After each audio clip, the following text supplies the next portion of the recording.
igrati pred domačim občinstvom? Ja, ful je dober, vsa podpora, ful cenimo za vse. Kako se počutiš glede na to, da je vaša disciplina prvič na Opel? Ja, iskreno mi ni neki ful big deal, zato ker smo že prejšnje evropsko pa svetovno igrali in je ful podoben v bistvu.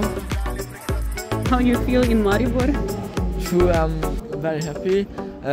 Maribor is a very beautiful city. Are you satisfied with your result? Yeah, I'm very successful. Did you expect it? Yeah. Torej danes si tekmovala, kako je bil tvoj tekmovalni dan? Ja, jaz sem ful zadovoljna, zato ker pač je bil v bistvu to moj drugi izid kariere. Kaj pa konkurenca je bila težka? Ja, konkurenca je bila res ful visoka, napram na primer lani. So se letos res ful izboljšale.